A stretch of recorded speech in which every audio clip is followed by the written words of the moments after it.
Hey guys, I'm Rachel Cruze. I'm George Kamel. And this is Smart Money Happy Hour. Cheers, George. That's a good clink.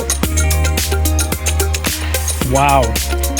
Oh, delicious. That will change your family tree. Speaking of which, that's a good way to get into today's episode. Yeah, but first and foremost, this is the podcast where two friends who happen to be money experts talk about what you're talking about. So everything from pop culture, current events, and money. And not to be dramatic, Rachel, which I know I tend to be, but today we're basically putting ourselves in the middle of an internet landmine. I'm worried about the comments we're going to get on this one. I know. Today we are talking about the talk. The talk.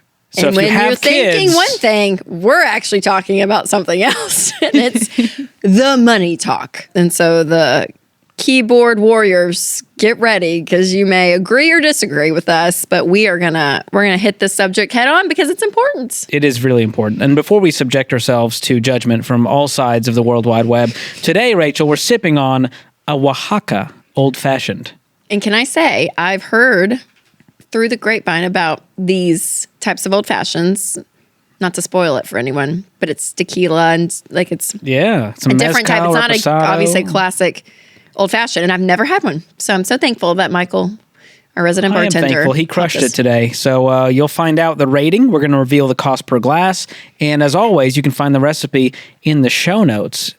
That's so right. Let's do this thing. Okay, so a recent headline kind of started making us think about, okay, parents and money, right? Got your brain cells going. Yeah, I mean, it's two topics that, people, especially if you're in those boats, you think about a lot. I'm now in that boat. You are, George. I'm in a tiny dinghy as a girl dad now. with a tiny little baby. Yeah. Little baby She's boat. about 6 months old now, and so she just got her first piggy bank, and I put a bunch of change in there, and I was like, you're on your way, girl. Look at you, George. What I really want to do is deposit into a high-yield savings account so that she can make 4% interest, but I won't. On the 68 cents. I won't do it. There's at least $7 in there, maybe. Yeah, you're okay. Let her see it. She'll be proud of it one day. She'll be all right. Yeah, well, I know for me, we have 3 little ones at home.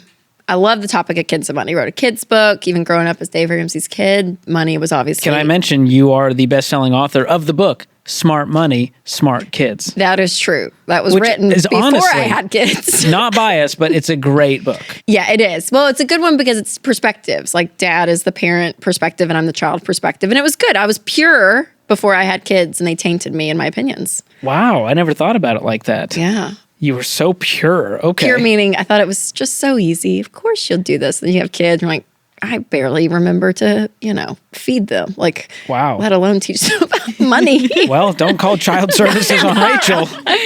Glad Winston's kidding. There. I'm kidding. But it's just parenting is a lot. It's a lot more than what you it's the hardest thing I've done in my whole life. I know. And then you gotta raise these little humans. But yeah, so the article was very interesting though. It said, why do millennials know so much about personal finance? Hint, ask their parents. Oh. It was actually a very encouraging article when it comes to parents talking to their kids. The younger generations know more than ever about money. Yes, which is really encouraging because sometimes I feel like, that nobody talks about money in their house. But studies are showing differently. The millennials out there, Gen Zers. We've come a long way. Yes, so the article explains the parents of the Ward and June Cleaver era didn't talk much with their children about money.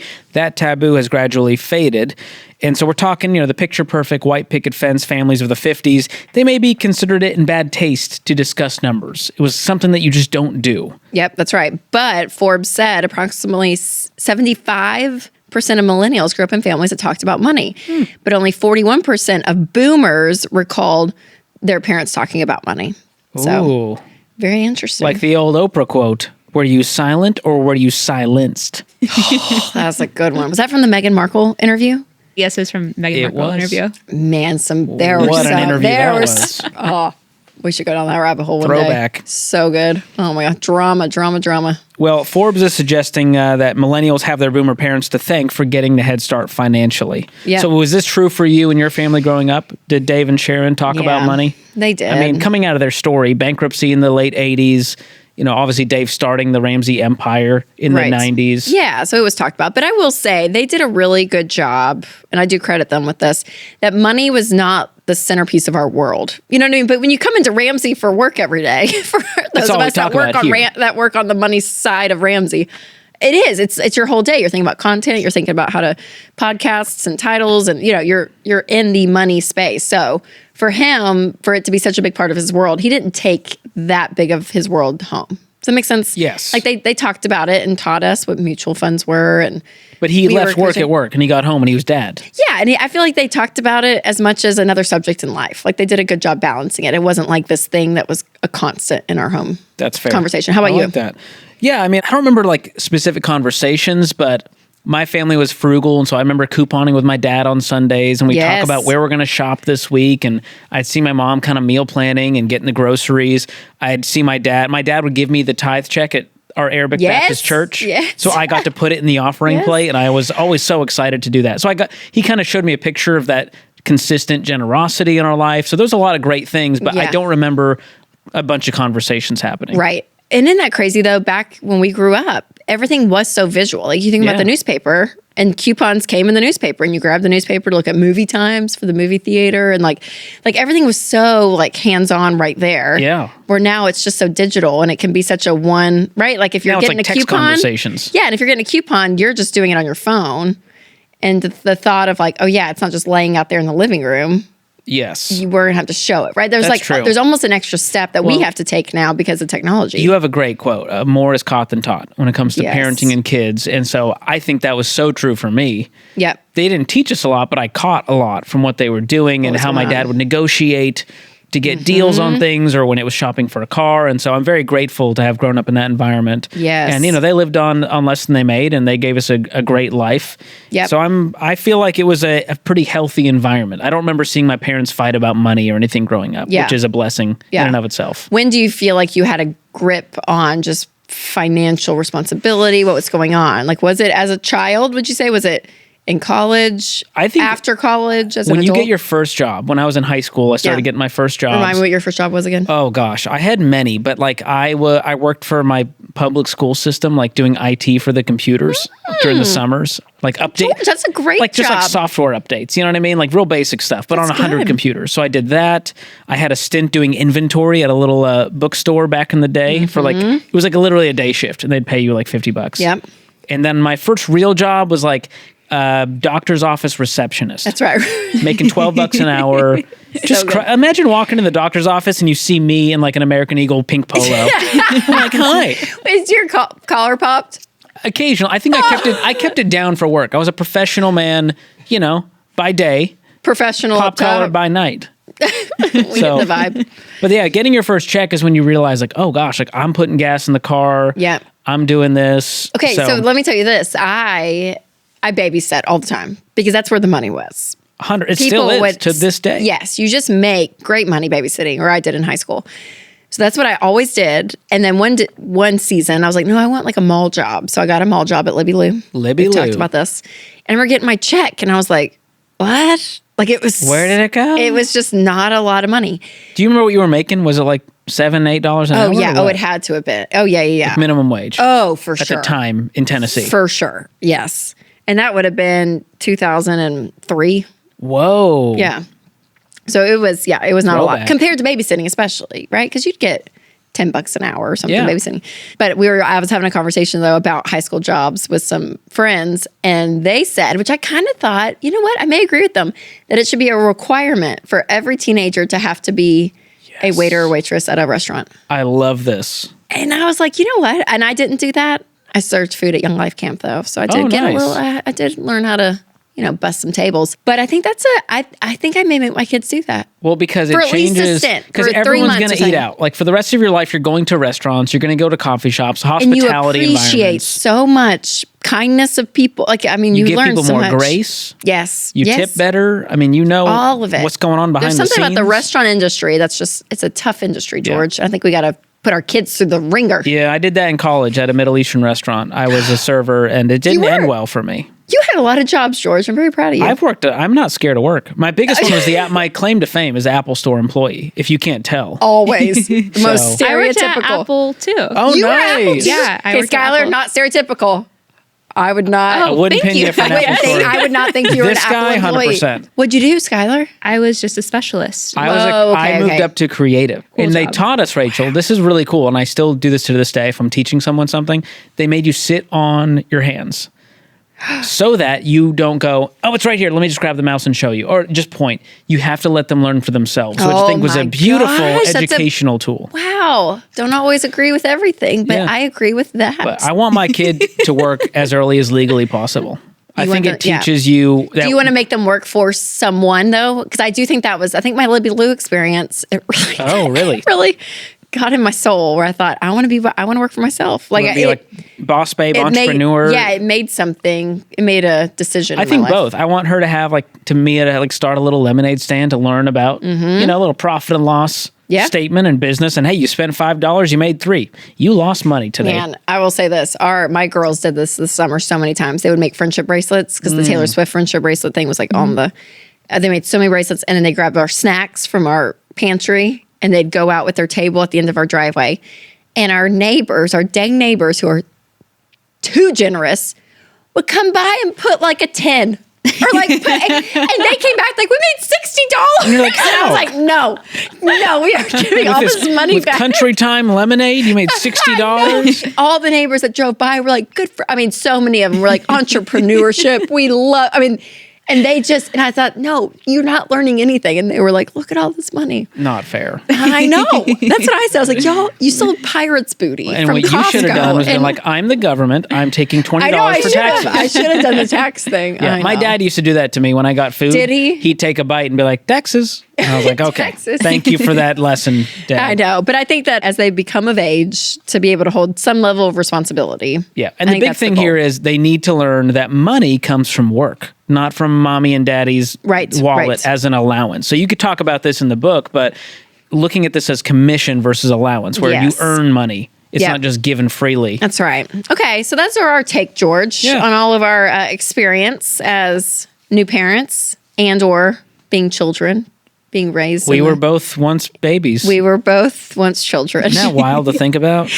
So other millennials have weighed in that this article quoted. Yeah, here's a fun one. Some of these are, interesting. Courtney said, I used to get a check for my birthday, and I always hated it because my parents would make me go to the bank with them and deposit the money immediately. Okay. Boo-hoo, Courtney. What did you... She made me happy about that. Well, she said she would complain when she was a kid, which I get. My parents made us do that too. If we ever got cash or checks, you couldn't spend it. The bank is so fun back when you're a kid. You get lollipops. What about you, though? Could you spend birthday money? Oh, yeah, 100%. I don't remember having strict rules around... See, we couldn't. We got checks, and you put it in savings. Yes, you had to. Well, to be fair, I had nothing in savings, so okay, wasn't doing great on that front. But I remember having my little student checking account as I got older. Yep, that was exciting for me. Because there's a point with kids. Amelia's 8, and there is a point that I'm like, you don't need birthdays come around. And I know it's fun, and I want them to have the joy of opening presents. I mean, there's something fun with your birthday when you're a kid. I get it, but there is an element that I'm like, yeah, maybe certain family members, instead of a gift, do you send cash and then we go put it in the bank? When do you start that rhythm? Because I think that is a good rhythm. Do you tell them you have to give a little bit, you have to spend, you have to save? Or I wouldn't for gifts. But when you work for it, I think there's that extra, okay, now you have earned this money. Now what do you do with it? That's good. And we teach, even from a young age, you can start to show them that, hey, there's 3 things you can do with money. You can give it, you can save it, or you can spend it. Yep, that's right. It's good to do all 3. None of them are evil. All right, we got another Courtney quote. Courtney's really crushing it in this article. Sweet Courtney. From an early age, I knew what percentage of each parent's salary went toward their 401k retirement accounts. Wow. Money was always in the conversation. That's impressive. That is impressive. To this day, I can't tell you what percentage. I don't know what my parents made, let alone what percentage of they were putting into a 401k. Yeah. I mean, yes, all more power to her parents. Right. Now, I don't know what an early age is. Was she 4 or was she 16? No clue. But I kind of like the normalcy of it. Yeah. That it's this is what you do. Normalizing, we invest 15% of our income. Yep. You don't have to, put it all out there for your kids, but saying, hey, we like to give 10%, we invest 15% into retirement. Yep. And so I think that's a healthy thing. All right, the next one, just the fact that his name is Chad. I already have worry You know, the Karen has gone. Well, to be fair, I want to let everyone know that we have a cameraman, a cinematographer named Chad, who's the best in the business. The most kindest person ever. He does not represent He is Chads. not the Chads. Chad, when I said that name, I didn't even think about you because it does not associate with never do. It's like if Skylar was a Karen, I would be like, your name is Karen, but you're not Karen. You're not a Karen. Thanks, Rachel. You're not a Chad. Some of the names have gotten bad raps. So Chad. Here we go. What did Chad say? Not you, Chad. So Chad's a millennial, and his parents opened a credit card in his name and used it to buy groceries, and they paid off the balance in full each month. So this is his quote. We talked about things like credit cards, credit scores, making sure that you're paying them off on a monthly basis. When I got out of school, I had phenomenal credit. So Chad's already out here bragging about his credit score. Yeah, like Chad's it has happy any about this indication whole of how system. he's doing. Chad is happy. Chad would be happy. Chad would fall for this. It's for another not even day. Chad here. I'm sorry. But- I'm sorry. Yeah, I'm not All the Chads. impressed. And this is the thing I've seen, Rachel. Chads and Brads. Brad's now too? That's what. Hey, Taylor Swift in her Time article, she commented, all the Chads and Brads, right, need to chill out because. Chads and Brads need to chill out. Wow, what about Thads? Are they lumped in? Ooh, that's a great name too. Thaddeus. Yeah. I don't know about them, but I've never met a Thaddeus before. have you not? A Thad? I've known one Thad. Oh, Will's got it. Yeah, I feel like Thads are good guys. Yeah. They're like the anti-Chad. They're not quite Chads and Brads. Yeah. To live up to the anyways, Chad, of course, his parents would take out a credit card and have a great credit score. And again, in his case, sure, but fine. also, it parents happens. don't do this. No, that's what I was going to say. On the Ramsey show, we get the horror stories of people calling us when they're 28 years old trying to buy a house. And like, well, my mom took out a credit card in my name and I didn't know it. And, maybe she had good intentions, sometimes not. They're trying to survive and it's all this stuff. And then you screw up your kid's life. So, and listen, everyone thinks it's going to work out for them. And then things happen. And it doesn't always. So Agreed. Just don't take the risk. Add your kid as an authorized user to your card because you saw some TikTok about it. Yeah, it's a good thing teach right them now. that money comes from work and it can exist in their debit card on their checking account, that's right. and they don't need to use other people's money. Yep. All right, we got Trent here, and he says another millennial man recalls his high school friends having credit cards tied to their parents' account, but he did not. I had to learn how to live inside my means. Ooh, well done, Trent. Love this. Appreciate that. That's really the key, is just learn to live on less than you make, and you're going to be okay. Yeah. All right, and last one is from Hayes. He is apparently a card-carrying member of the FIRE movement. I don't know why they had to include that, but here's his quote. Growing up, I thought if I could afford the monthly payment, I could afford it. Now I know that if I don't have the cash for it, I can't afford it. Wow. Praise hands emoji. Well done, Hayes. Well done. Can you imagine if everyone thought like that? We were just like, I can't afford it. I'm not going to go into debt for it. Yes, I know. A lot of approaches to money there. A lot of people coming from different backgrounds. Because even if money was talked about, it doesn't mean you learned the right things about money. That's right. And again, when we look at generationally, which I think is so interesting, you have us, millennials, even Gen Zers, right? You're raised by boomers. They're raised by either the great generation, Silent generation. silent generation, which the silent generation was what, after? Is it after the war? That means they were born in 1928 to 1945. Okay, so they were born right through. in it, through it. Okay, Yeah. so you either have parents, my parents were raised by parents raised in the Great Depression during World War II, which just was there was so It much. was a survival mode. They weren't So sitting around much. being like, let's teach our kids about money. They're like, let's try to get food on the table today. How about that? Yes. So And they I weren't feel for worried them. about airline miles and credit points and all the things. So it's like there is something to be said about what the priority was. And now we don't have the stresses of life. We are That those who truly were in growing up in thrive mode instead of survive mode. Exactly. As generationally Yes, speaking. 100%. Even though, regardless of what you see on the internet, if I'm like, woe is me, they tweet Because- from their smartphones. I'm like, okay, guys. I know. Your life's not that bad. But if you're also, I doing would this. say when you think about 60s, 70s, 80s, even the 90s, there weren't like crazy ways. I mean, I guess you could outspend yourself, but there weren't crazy ways to screw up. Now I feel like, debt is everywhere.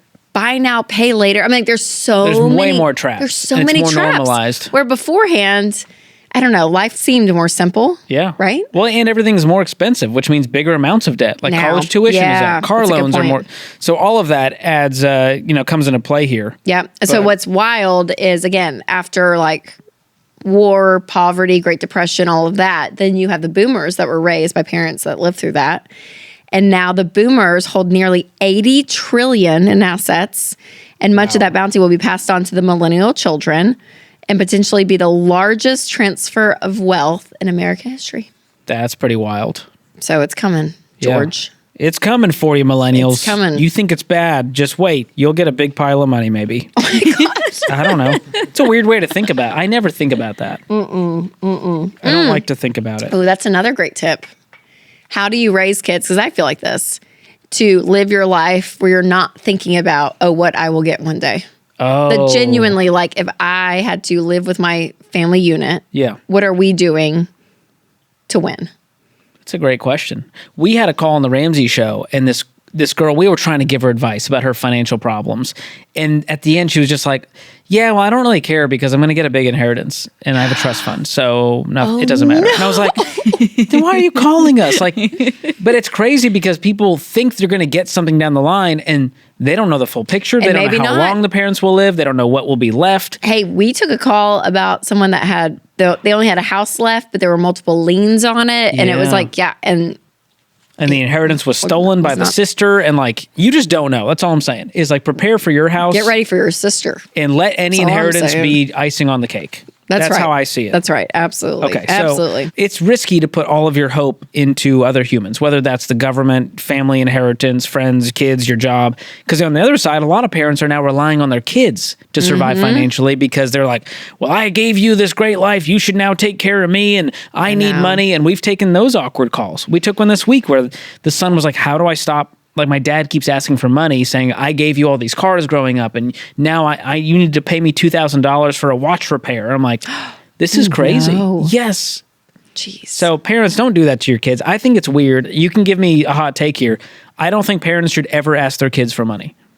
Like unless you're in dire straits and your poverty situation and a single mom and the daughter needs to work to support the family, that's different. But parents who are just misbehaving with money and then go to their kids I know. as a bank account is weird. That's one of the hardest balances for me because I'm like, because there is an honor, you know what I mean? Like there is something about like the beauty, like why we tear up when someone like even from the NFL gets a massive signing bonus and his mom is sitting there in the front row, right? And she raised him and worked 5 jobs and like there is something about honoring. And he'll like buy her house or something. Yeah. One of those. I love that. Yeah. Yeah. Do you know what I'm saying? Like that's on his part to like, he's owning that generosity. That's fair. Yeah. Versus an entitlement or a, you owe me this. I know. Which may be a culture thing too, George, right? That's true. Like when you go to different cultures, it is a different way of looking at all of this. Yeah. In Eastern cultures, there's a lot of like, well, I'm moving in with you when I'm older and you're going to take care of me. Yeah. And that's the expectation. Okay. So then the question is, are we getting it wrong as Americans? Oh, I think we're a very independent culture. We pride ourselves on other cultures. Well, I pulled myself up by my bootstraps and I did this. And there is an individualness in America, which again, part of that is good. It's not a black or white thing. But also, do we miss, I don't know, any level of a family connection? Is there like I don't know. But there's also an interesting angle here. And I've talked about this like on news media hits and they want to know my stance on it. Okay. So like Guy Fieri says he's not leaving jack squat to his kids. Yes. And Marie Osmond says she's leaving 0 inheritance to her kids. Okay, what's your hot take, George? What do you think? I've always said I don't think it's that. I don't see it as a black and white issue of like, I think it's bad to give because I get what they're saying. They're saying, I don't want my kid to become entitled. Yes. I want them to work for it, have a work ethic, create their own wealth without relying on mine. Yep. That makes sense. But to also draw this line where like, my kids will get nothing. I don't buy that. Yeah. I mean, Proverbs says a good man leaves an inheritance to his children's children. Yes. So there's a beauty in leaving something to your family. Asterisk to that too. Yeah. It's also a spiritual inheritance. It's not just money. It's not just money. Yes. Yes.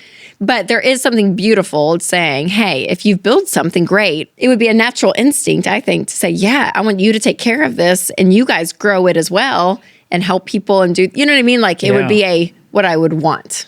Well, right? here's what's interesting. I was talking to some very successful people that were here at Ramsey. We had a really cool private event, and these people have millions and millions of dollars. They were very successful, amazing people, and they're like, I want to see my family and kids use my money while I'm still alive versus after I'm dead. And I was like, that's a really cool thought. Yep.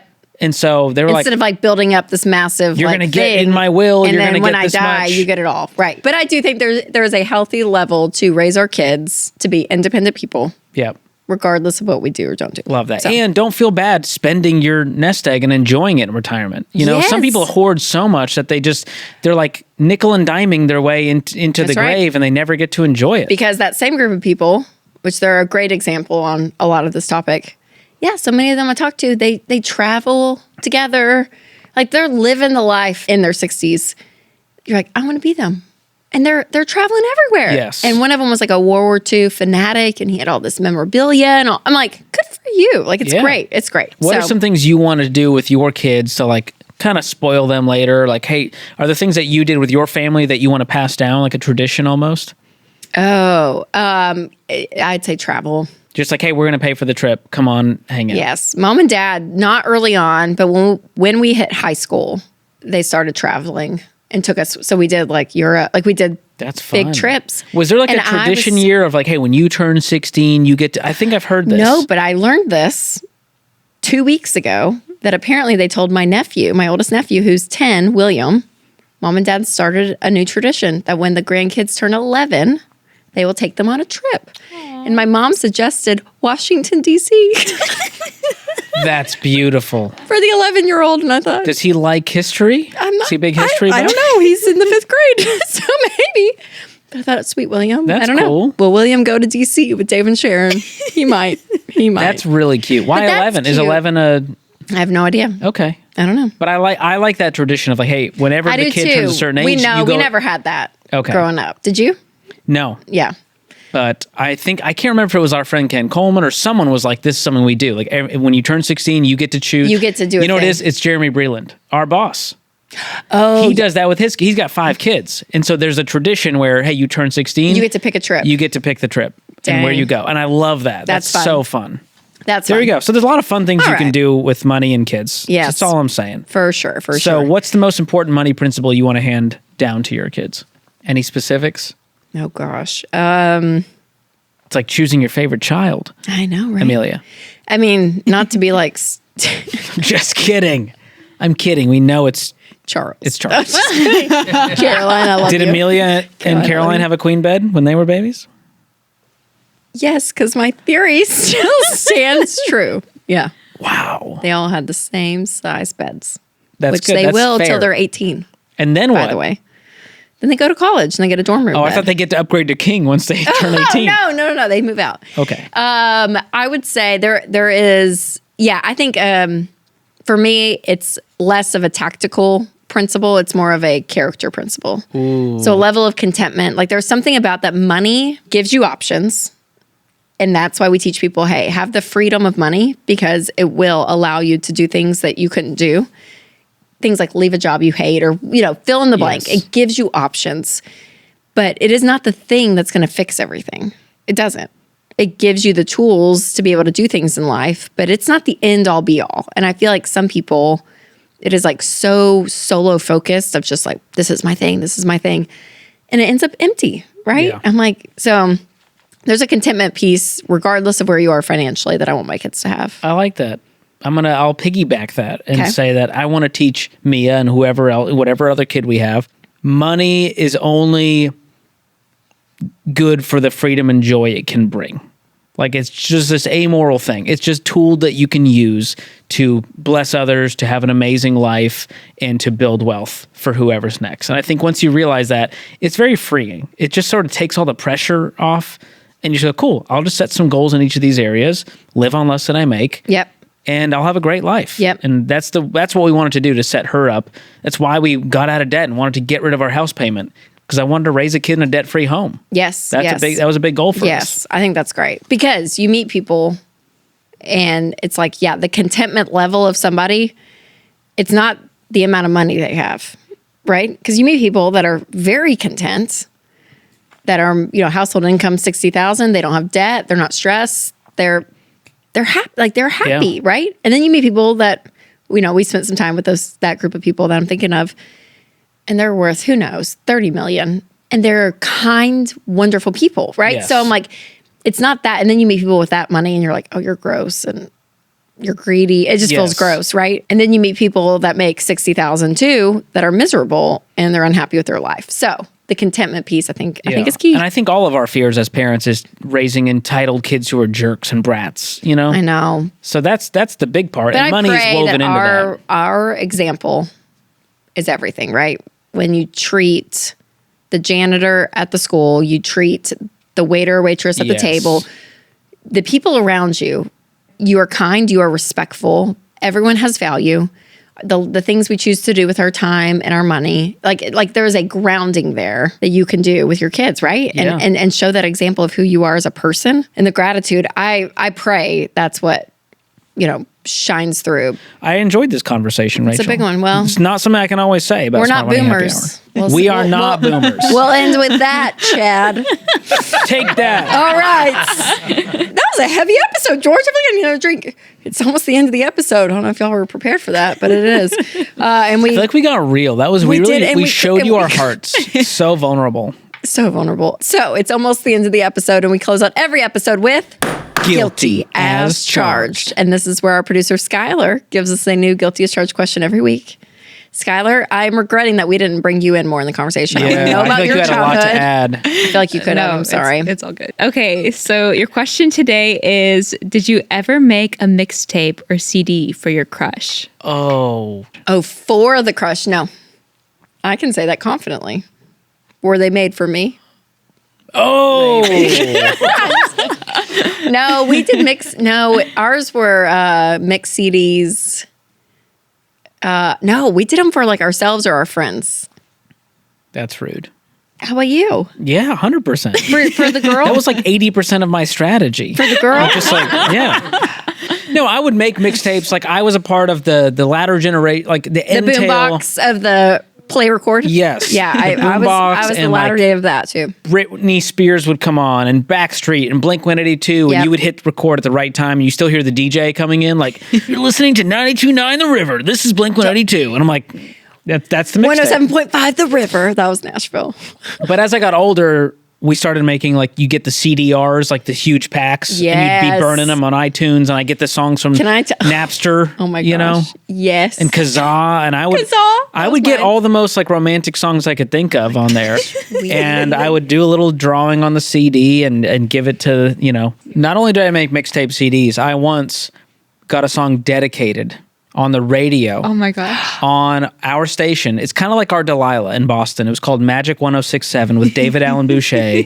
He was smooth as heck.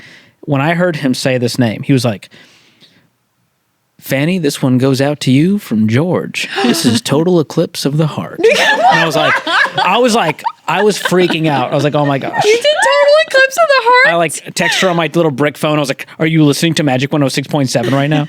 I did Total Eclipse of the Heart. It's one of my favorites. I know it's not a love song.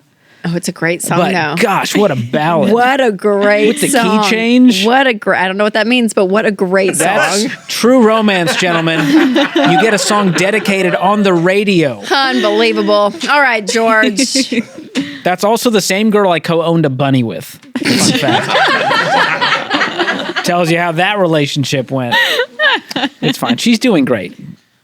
We're still Facebook friends. That's good. Okay. Okay, what would you rate this drink? I'm going to give the Oaxaca Old Fashioned a 10 out of 10. Wow. You didn't drink it all. Well, we were having such a deep conversation, it felt rude. Man. I'm going to go 8 out of 10. Okay. What is it for you? Are you not a Mezcal? It's very smoky. Yes. So if you didn't know, there's like Blanco tequila, there's Añejo tequila, Reposado tequila. I don't know any of this. And there's Mezcal, which is the smokiest tequila money can buy. Yeah. So you have to like a Mezcal. But I thought it was a very well-balanced drink. Yes. And I do my ratings if I would order it at a restaurant. Yes. So. And I would. Okay. I'd pay at least $14 for this. Wow. But luckily, it did not cost that much. What did it cost, George? You ready for this? Yeah. This is going to shock you. What's your guess? $2. $2.87 per glass. But it has reposado tequila, mezcal, honey, and chocolate bitters. Chocolate bitters. So wow. Very nice. I enjoyed it. So if you want to check it out, I highly recommend it. Check out the recipe in the show notes and give it a try. Yeah, just different. It's different. All right, it's closing time. So you guys, if you've loved this episode, make sure to leave a review. We really appreciate your feedback. Make sure to subscribe because every Thursday there is a new episode of Smart Money Happy Hour.